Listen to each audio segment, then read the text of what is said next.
because our next thing, yeah, Oh, yeah. yeah, you know what's coming. I'm gonna give it to him, because John Cena comes out, and I'm not. What does John Cena do on Raw nowadays, John? He's amazing. That's what he does nowadays.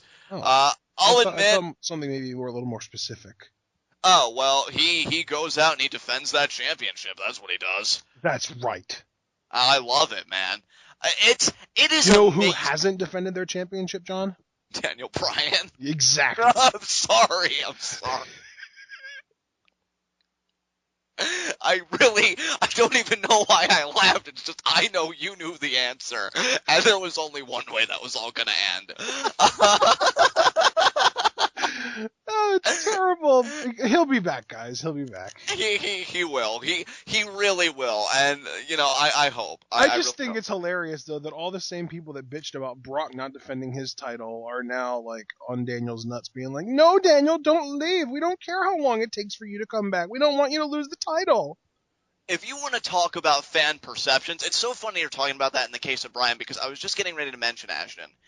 It's insanity to me that in all of these years, and I know they're still out there, don't get me wrong, I know they're still out there, this hasn't done anything, but for all the people that hate and crap on Cena, I've been through those periods, I make no bones about that, I'm very forthcoming about that, but in 2015, he has become the most consistently awesome thing about a Monday Night Raw. Yeah. Challenges. Yep. It's insane. Like, the only thing I really don't care for, honestly, is his promos to kind of drag him out. But honestly, even this one was good. I liked what he said about the U.S. Championship here. Because I think my big kind of hang up with it is like, you give him 2 to 5 minutes of mic time before every single match, and then you give him 15 minutes for every match. Why does nobody else get that treatment? Why do you not like maybe debut somebody and let them have a 3 to 5 minute promo before every match and then a 15-minute match every Monday? You know what I mean? Like, yeah. I get that Cena's kind of like a proven commodity, but there are more than just him. There are more guys than just Cena that are proven commodities, and even if you want to go as far as NXT, there are proven commodities down there. I mean, technically not proven on the main stage, but if you can perform in front of 2,000 people, I don't see what the big jump is from 2 to 15,000. Oh, dude, I completely agree again with everything that you're saying. That's something almost that I would want like a Kevin Owens to do when he gets called up. Yeah. I've been wanting this kind of treatment that Cena gets on a consistent basis, for guys like Ziggler, guys like, I guess you could say Bryan's gotten it from time to time, but maybe more consistently, when he gets healthy, especially. Even like undercard guys, like one of the things I loved about that Perfect Game Raw, as I'm now going to refer to it as, was all the time that New Day got. It was amazing how prominently they were featured, and I feel like the beautiful thing is they didn't really go that far out of the way to feature them either. It was little things. It was, I mean, sure, they had the opening segment and then the opening match, and that was great, but nothing else was them really going out of their way to feature the New Day. They were just kind of in the background and making each segment that they were participating in more awesome. Exactly, because here's the thing, it's like we always say, I mean, you could give a guy any spot, it's up to him whether he's going to, like, stink up the joint or really seize the moment. They didn't put New Day in the spotlight for all 3 hours, that's never... Right, it wasn't like back last year, or the year before that, whenever it was, where they gave an entire episode of SmackDown to The Shield. Yeah, which was great because they just tore everybody apart. But I think that was the episode where Cena faced Rollins too, and that was like that huge, like borderline match of the year candidate. Oh my God, that was so good. But I think that was at the tail end of 2013. Yeah, speaking of great Cena matches, though, because I want to, complete the circle and maintain focus, I did enjoy the Cena promo here. He talked about the WWE World Heavyweight Championship and how he said, it's so guarded and so protected. You know that for as great as some people are, they will never reach that level. I don't want Piper, Hennig, Mr. Yeah. Mr. What am I trying to say? Oh, I was going to say Mr. Steamboat, I think, was another one. Steamboat. Well, I mean, if you're going to go down that line, we also have to mention Superfly and Million Dollar Man. Yeah, there are a lot of Piper. Yeah. A lot of greats that never won the world title. Yeah. So, a great list. But he says, I don't want the U.S. Championship to be that way. This is an emblem of opportunity.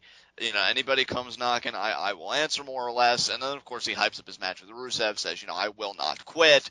Of course you won't. I don't even mean that to be mocking, because you've done really great work lately with these open challenges. But yeah, it seems like a foregone conclusion. You're not quitting.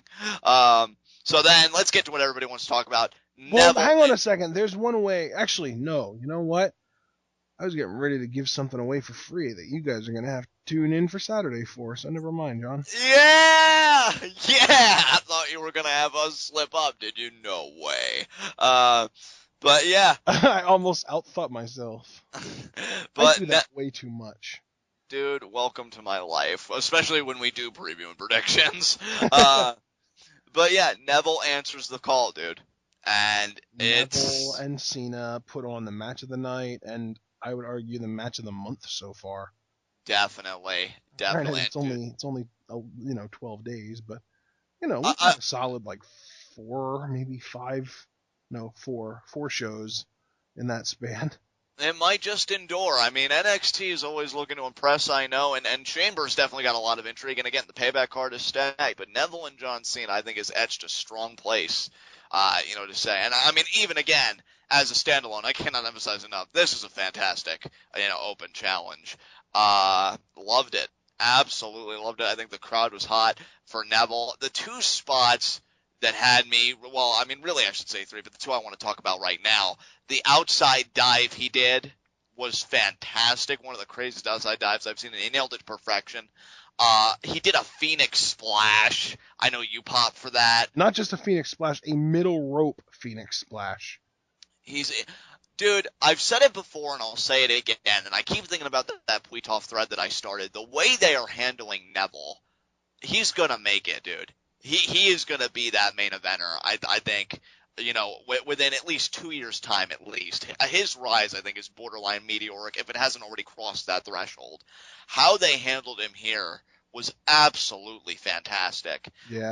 I remember the one AV Club review I was telling you about in conversation, where it's like, oh, it's great that, Neville held his own with Rollins. Screw holding his own with Rollins. He held his own with John Cena.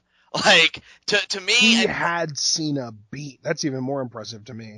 Yeah, he did. Because, guys, here's the thing. I mean, let's get right to it, because Ashton just said it. He hit the red arrow. He hit it. And, I love the ambiguity they created, because it seemed like, oh, man, 3 count, and then Rusev interferes. The ending was ref perfect. Didn't even get to count to 1 before Rusev interfered, too. Yeah. Better, because, that timing...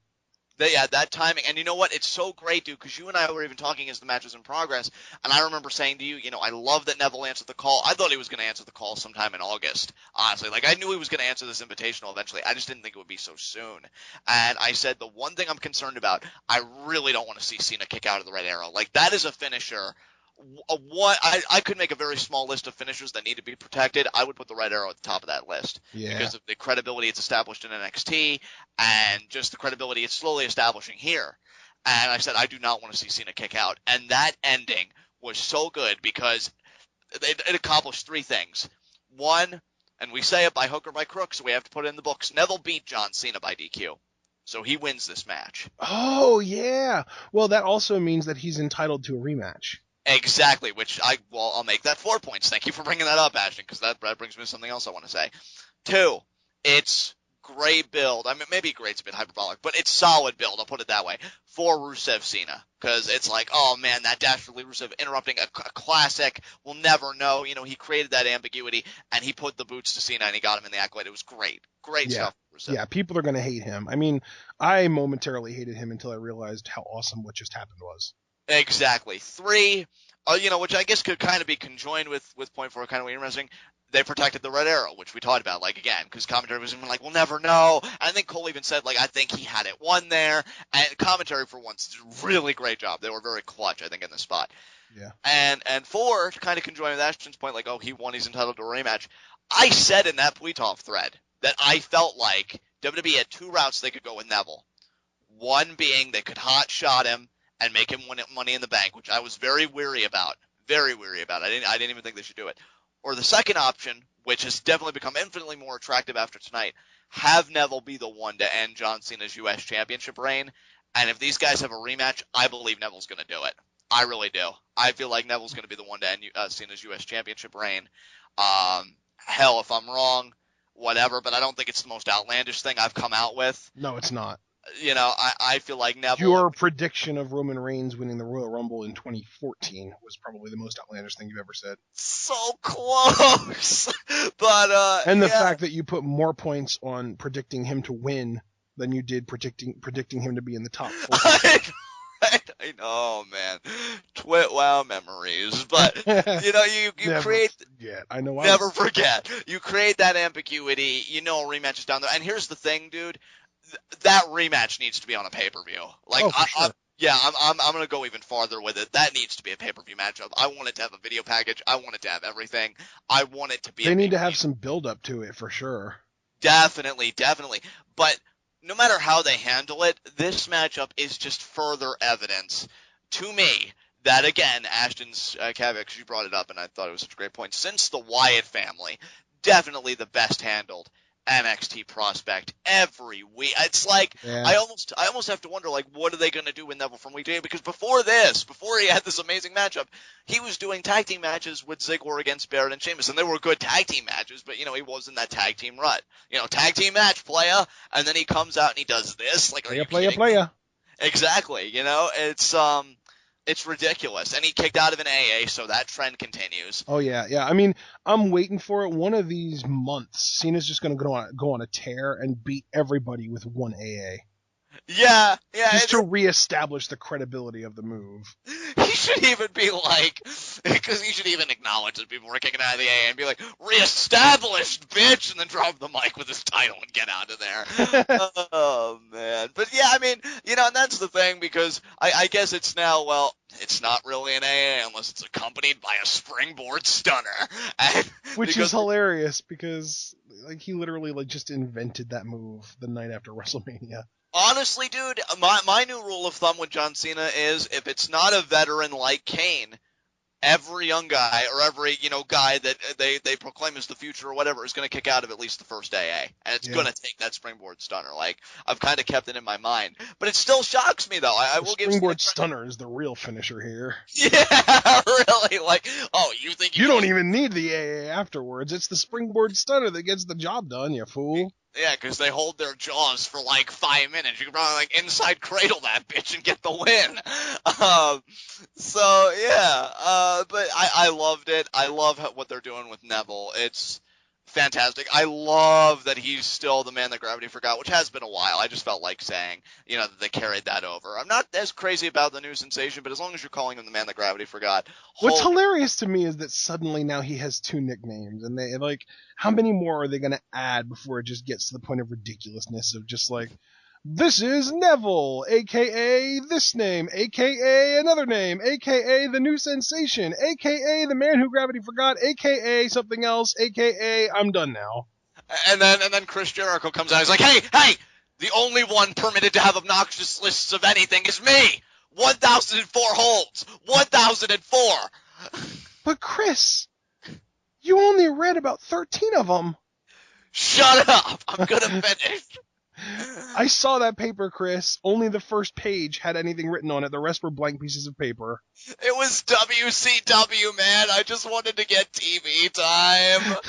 I didn't want to be thrown a shirt. Oh, Jesus. But yeah, winner by how the hell did we get here? Winner by DQ is Neville. Of course, Rusev again beats on him. Fans did chant for Lana. That's another thing. So she's still totally rocking that babyface inevitable turn.